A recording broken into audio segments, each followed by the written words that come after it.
This podcast is supported by Talkspace. When my husband came home from his military deployment, readjusting was hard for all of us. Thankfully, I found Talkspace. Talkspace provides professional support from licensed therapists and psychiatric providers online. Military members, veterans, and their dependents ages 13 and older can get fast access to providers, all from the privacy of their computers or smartphones. I just answered a few questions online, and Talkspace matched me with a therapist. We meet when it's convenient for me, and I can message her anytime. It was so easy to set up, and they accept TRICARE. Therapy was going so well, my husband and I started seeing a couples therapist through Talkspace too. Talkspace works with most major insurers, including TRICARE. Match with a licensed therapist today at Talkspace.com/military. Go to Talkspace.com/military to get started today. That's Talkspace.com/military. Moms don't rule the dance studio, you idiot. You can go to hell and take a class. You know what, Abby? You know they... Get off your butt, walk over to Ross, and buy a ball. The people that were in here dancing are 1,000 times better than you. The last solo I gave you, you choked and you changed the choreography. Don't cry. There's always somebody else. I'm sorry. Your daughter is holding a national title and I will take it away in a minute. Please welcome Abby Lee Miller.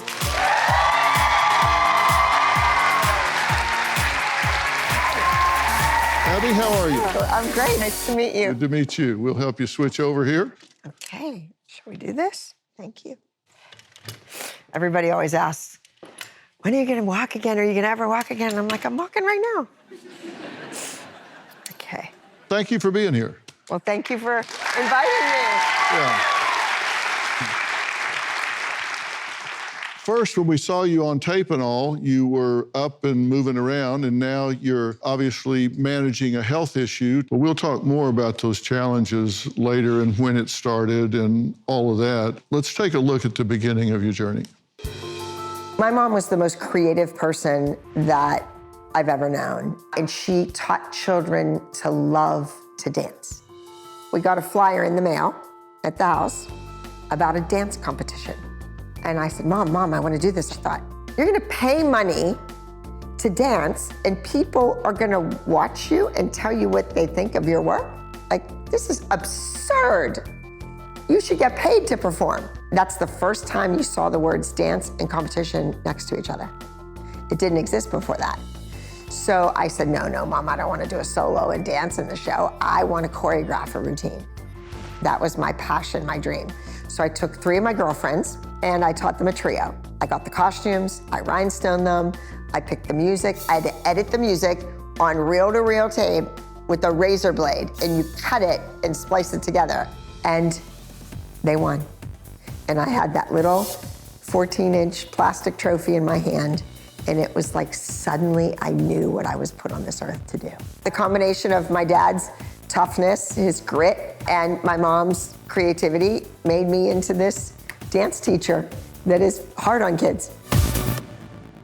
So you didn't start dancing, you started teaching dancing really young. 3 of your friends, how'd you talk them into it? I just told them they were doing it. I was kind of bossy.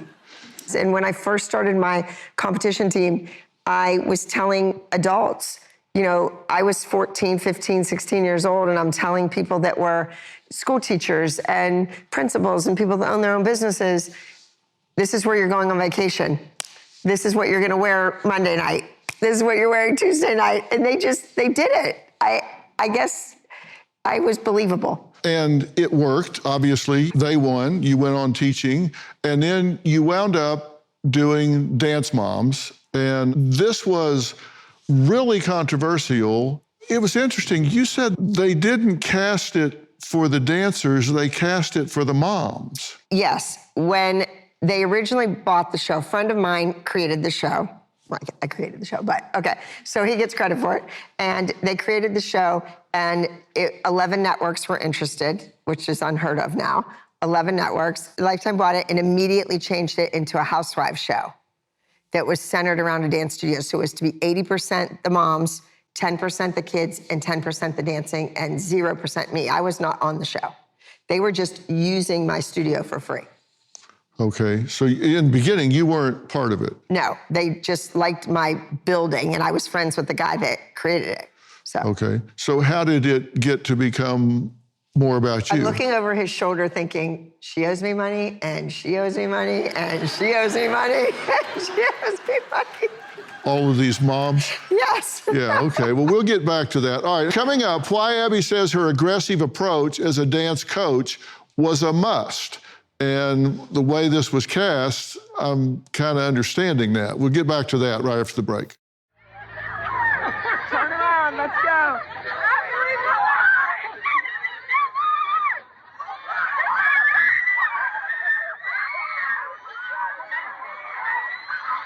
How did it evolve from just using your building to you being front and center? I was choreographing these routines week after week. All my senior company kids, these amazing dancers, brilliant, trained, they're in another room, smashed in there. I'm in the big room with like 5 little kids. So I brought some other kids in the room to go in front of the cameras that you wouldn't see them, or like behind scenes. And they would learn the choreography too, because I'm doing all this work for free. And I thought, something has to happen here, so I'll get the other kids in there, they'll learn it, we'll do it in the recital.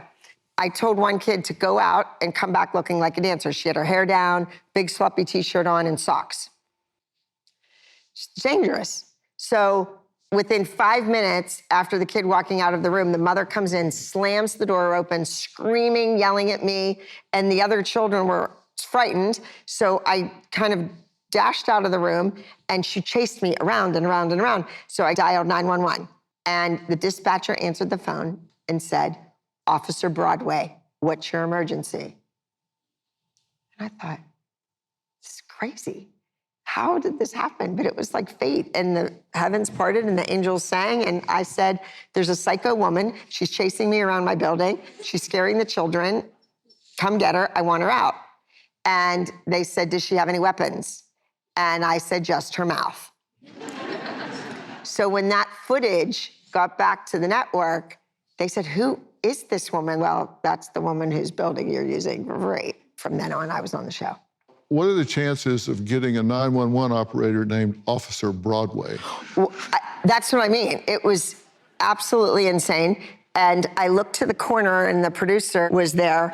And I looked at him, and I thought, no, you're not that good. You did not intercept a 911 call. There's no way. It was Officer Broadway, and a couple of years later, he brought his daughter to my studio. Yeah, well, there you go. Yeah. Dance Moms gained millions and millions of fans over its 8 seasons. Some of them don't know that their guilty pleasure all started with a really chance encounter. I was in Las Vegas, Nevada, attending a big national convention, and I bumped in to a guy that I had known forever. He was a Mr. Dance of America. I said, come with me, their solos are on today. So we come into the back of the ballroom, and there's Maddie doing her little solo, and she's a cute little tap dance. And then Nia comes on and does hers. He said, Abby, these kids are adorable. They should be on television. And I said, yeah, let me introduce you to their mothers. So I took them outside the ballroom, and there they are, drunk, broke, and bitching about everything. The restaurant, at the hotel, the competition starts too early, it ends too late. I said, let's go. We get in the car, and he said, Abby, I have an idea, and it's gonna be really good. That was it. At that moment, he started to work on a format for Dance Moms. Okay, so the show really was a train wreck show. It wasn't about dancing, it was about the moms being hard to manage to start with. Yes, it was not a kid's show. Yeah. I kind of made it a kid's show. Yeah. And how did it evolve? Because you developed these dancers out of kids that weren't initially the cream of the crop dancers. Correct. And that's like an issue that people don't realize. When they came to find that's a big class. That's a big class. Yeah, that's in my studio. That's also what my classes look like, not 5 kids or 7 kids. Yeah. So when they flew in to find a cast, 30 families interviewed. 27 were my students. 2 were friends of mine who had little boys that I thought were hilarious that would make great TV. And then the 30th one was Kathy, who becomes my arch nemesis rival throughout the course of the show. But those 27 kids, there was a lot of talent in that pool, but they were the moms that were sweet and nice and paid their bills on time. And they didn't make good TV. So they picked the children, they picked the moms, and the kids were cute. They're beautiful children. They sat in a chair and they were interviewed like this. They didn't dance. Nobody said a 5, 6, 7, 8 dance. They never saw the kids dance. Nope. But it was called Dance Mom. They saw the kids dance on videotape that the moms sent in. Okay, so that's different. But it wasn't called Dance Kids, it was called Dance Moms. Right. So it was about the moms. It was definitely about the moms. And we all know what a stage mom is. And so they cast difficult people. Correct. So this whole thing was set up to be conflict television. Yes, and the real scope of the dance studio, mothers don't walk into my room and open the door and ask questions or tell me things. They don't do that. Nobody wants to come through that door. Well, my secretary didn't even want to come in to give me a message, because when you open the door to a dance studio, every eye goes vroom to the door. You break focus of what's happening. But those mothers were told by producers, go in and ask her this, go tell her that, do-da-da-da, do-da-da-da, do-da-da. And then I blow up. I mean, somebody walks into my room in front of children, my students, and uses the F word, I'm coming at you, big time. All right, now coming up, how Abby went from spending days on the dance floors to cement walls. We're going to talk about her time in federal prison when we come back. I've seen it all, from folks stuck in toxic relationships to people whose houses look like a tornado went through a craft store. But there's one problem I see plaguing America, and it ain't on the couch. It is the couch. Hideline offers customizable leather options so you can pick the color that fits your style. They've got specialized hybrid foam and pocketed coral cushion systems to help you sit comfortably for hours. For a limited time, you can get 10% off store-wide and free shipping with code Dr. Phil 10 at hideline.com. As a coach of the hit show Dance Moms, Abby Lee Miller is one of the most recognizable faces in reality TV, but her fans did not anticipate that Abby would go from screen time to hard time. Take a look. I declared bankruptcy because I got to the studio one day and there was a notice on my door that my building was going up for sheriff's sale because I had not paid school taxes. I paid everybody back. Shouldn't that be a good thing? But I was, guilty of making money. They spent $4 million in Pittsburgh to get me, and the fine was $65,000. They were just going for the witch hunt. Ultimately, I went to a prison camp and I spent 8.5 months there. You went to prison for tax fraud? No, I declared bankruptcy in 2010. The TV show started 4 months later. Yeah, so don't ever declare bankruptcy. It's the worst thing ever. But I was embarrassed. I was humiliated. When I built my building, I was 21, 22 years old. I borrowed $585,000 at 9.75% interest. All the taxes were in escrow.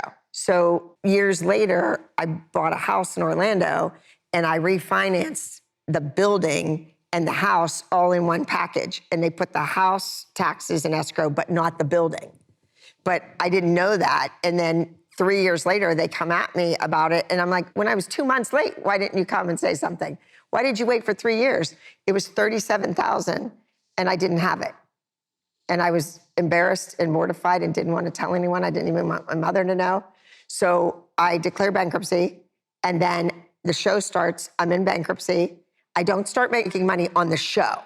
I was still losing money on the light, the gas, the heat, everything with them being there all the time. So I was starting to do my own events. I started to go teach master classes and guest classes. And that's when the money came in. It was all through credit card. It was all through a ticket company online. Every penny was accounted for. But it was suddenly, wait a minute, where's this money coming from? And I don't know what you know about bankruptcy, but Probably nothing, Dr. Phil. But can't just pay someone back. You can't make a couple $1,000s and pay this person back and make a couple more and pay this person. You have to wait till all the money is in to pay everyone. Can't you pay the trustee and they pay it out to people? Yes, but in my particular case, they wanted all of it in and then they would start making the payments out.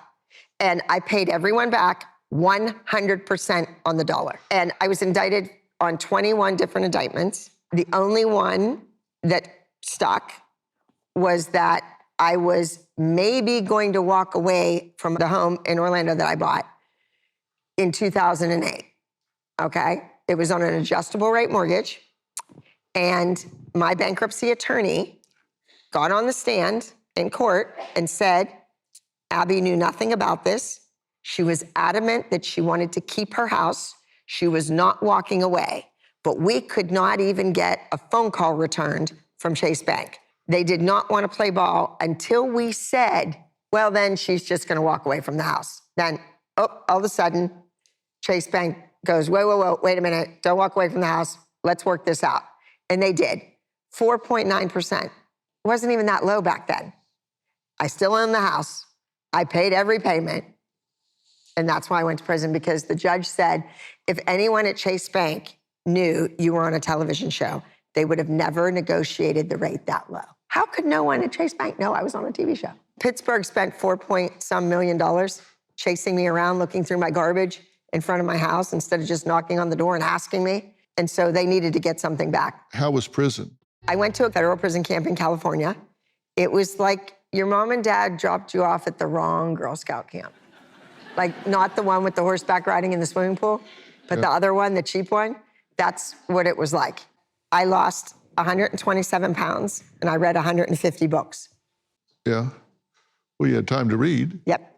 So you were really known for being sharp-tongued on Dance Moms, and I don't know whether that was your style or that was for drama on the show or whatever, but you were heard to call students lazy, stupid, sloppy, weak, pathetic, crybaby, trash, worthless, second rate. Were you that way in prison? Well, the first few months, I was really sweet and nice and kind, so respectful. The next 3 months,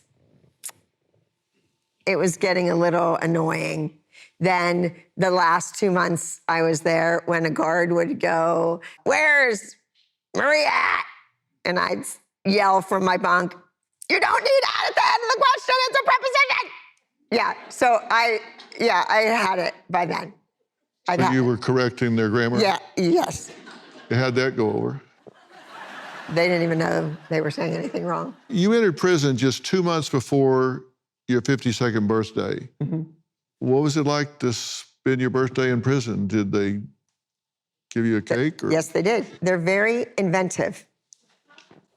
It's insane what women can do with the microwave and food from the commissary. Crazy.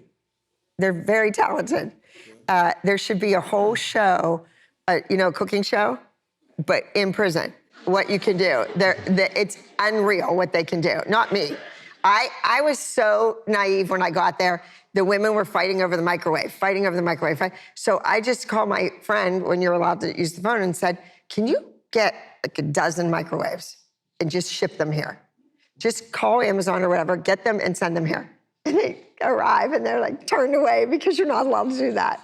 I was trying to be helpful, and I thought that's why they were fighting, was that. I had a birthday party. I was in like the cool crowd, and thank goodness. And we played bocce every Saturday night, and they made hors d'oeuvres with whatever they could muster up. It was wonderful. Oh. All right, I'm gonna check my catheter bag. So, let's get that out. We're all good. So the whole bathrooming, showering, all that stuff is scary and difficult. We make sure everything is really sturdy. Kind of try to do handstands on it, make sure it's really safe for her to use.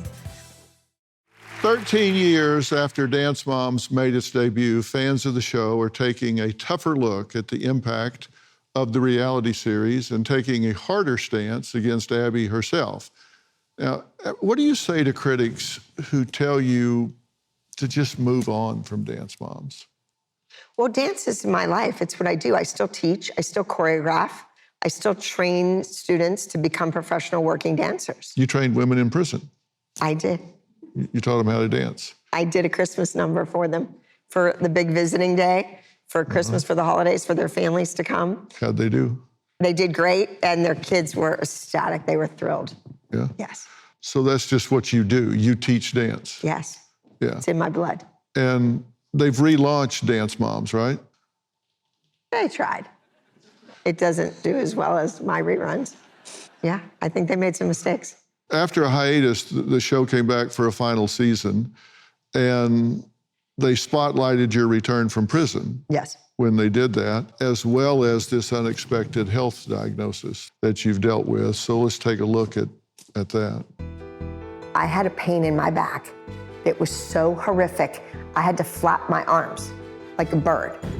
They said it was Burkitt lymphoma. The cancer was choking my spinal cord. The damage was done. So paralyzed from here to there. And then I went through 10 rounds of very invasive chemotherapy. You're in a complete remission. There's no sign of any lymphoma at all in that scan. I had to learn to sit up, to bathe, to walk. I was walking 280 steps with a walker, doing great, and then I shattered my leg. So there's scars like all over this leg from down here. They wrap around, they're on the side, and then the knee. So it's been crazy. And I'm just afraid now.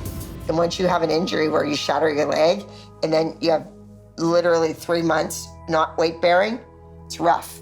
All right, you wanna just, honey, do you wanna put some weight right here? Yeah.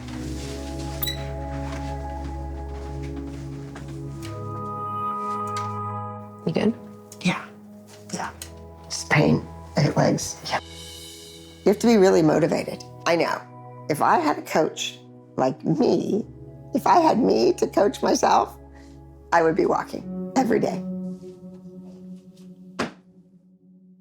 You've told us how you had to fight to even get the diagnosis done. I had Burkitt lymphoma, and it's a very rare form of cancer found in little boys in Africa under the age of 10, and it's fatal. Mm-hmm. It lasts about 8 weeks. So they've determined I was at about 5.5 weeks, and I went to 6 different doctors, 5 doctors and a dentist within 10 days, and I got, go home and take it easy, honey, you'll be fine. Oh, she wants drugs. Oh, she's an actress. Oh, go home, you'll be fine. They all were wrong and waited too long. And now you're retraining your body.